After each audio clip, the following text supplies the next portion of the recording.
Olá, vamos falar sobre Espiritismo. Eu sou Débora Rabelo, aqui dos Amigos de Nosso Lar, e vou fazer agora a continuidade da segunda parte do nosso irmão Daniel, a partir da Casa Espírita Baltazar, do Recife. Fez a primeira parte deste estudo, com o livro Céu e Inferno, e agora estarei realizando a segunda parte, composta pelos exemplos.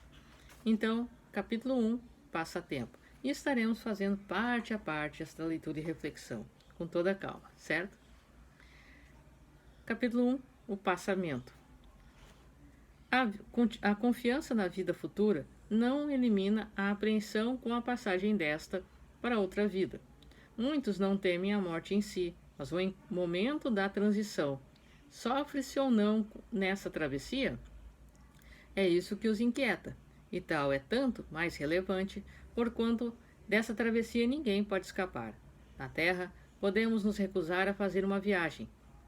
No caso da morte, no entanto, ricos e pobres devem dar o salto. Sendo penoso este último, nem posição nem fortuna lograrão mitigar-lhe o amargor. Ao observarmos a placidez de algumas mortes, em contraste com as terríveis convulsões da agonia, no caso de outras, podemos, de antemão, constatar que as sensações experimentadas não são sempre as mesmas. Mas quem nos poderá esclarecer a esse respeito? Quem nos descreverá o fenômeno fisiológico da separação entre a alma e o corpo? Quem nos contará as impressões desse instante supremo?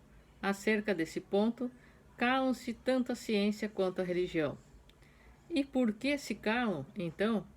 Calam-se porque falta a ambas o conhecimento das leis que regem as relações entre o espírito e a matéria. Uma detém-se no limiar da vida espiritual, outra no da vida material. O espiritismo é o elo entre as duas. Somente ele pode dizer como se opera a transição, seja pelas noções mais objetivas que fornece sobre a natureza da alma, seja pela descrição dos que deixaram esta vida. O conhecimento do laço fluídico que une a alma ao corpo é a chave desse fenômeno, assim como de muitos outros. A matéria inerte é insensível. Esse é um fato concreto. Somente a alma experimenta as sensações de prazer e de dor. Durante a vida, qualquer disfunção material repercute na alma, que dela recebe uma impressão mais ou menos dolorosa. É a alma quem sofre, não o corpo. Este é apenas um instrumento da dor, aquela é o paciente. Após a morte, estando separado da alma, o corpo pode ser mutilado sem maiores consequências, pois nada sentirá. A alma, por sua vez, estando separada do corpo, não receberá nenhuma impressão da desagregação deste último. A alma tem sensações próprias, cuja fonte se encontra na matéria tangível. O perispírito é o invólucro fluídico da alma, da qual não se separa nem antes nem depois da morte, e com a qual forma um ente único, por assim dizer, porquanto não se pode conceber um sem o outro.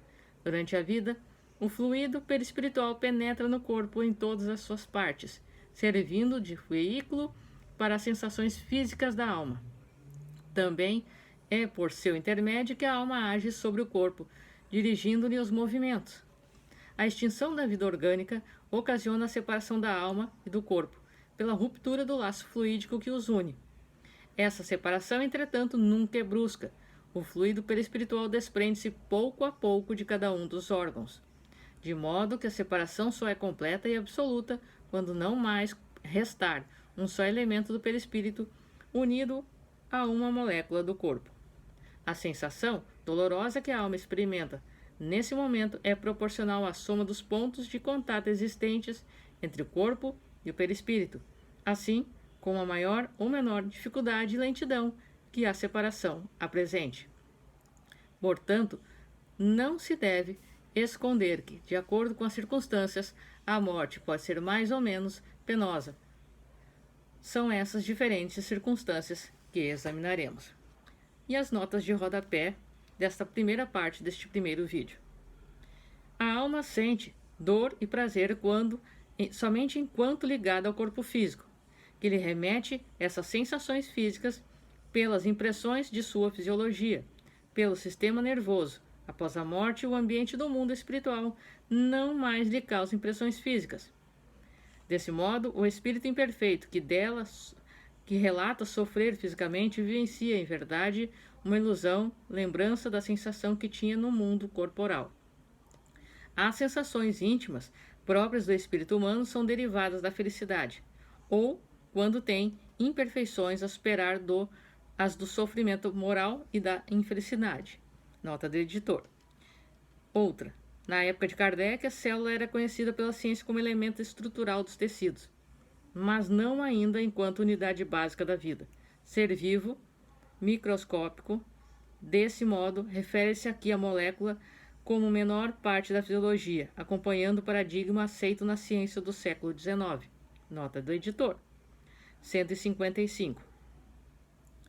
Essa explicação corresponde ao item 17 do resumo da Lei de Justiça Divina, no capítulo 8, que afirma: a punição mais imediata, sobretudo para os que se apegaram à vida material, negligenciando o progresso espiritual, consiste na lentidão da separação da alma e do corpo. Cada caso é um caso, mas quanto mais presos à matéria, mais sentiremos mais sentiremos a dificuldade desse desprendimento.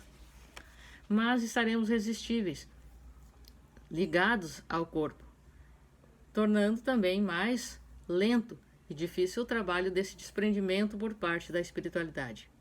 Quanto mais buscarmos a espiritualização no dia a dia, estaremos tendo um ensaio, assim podemos dizer, da morte do corpo físico, que um dia vivenciaremos todos nós. Aqui tudo é passageiro, certo? Então, eu sou Débora Rabelo, um forte abraço para você, que os bons espíritos nos guiem, Jesus nos abençoe. Até a próxima.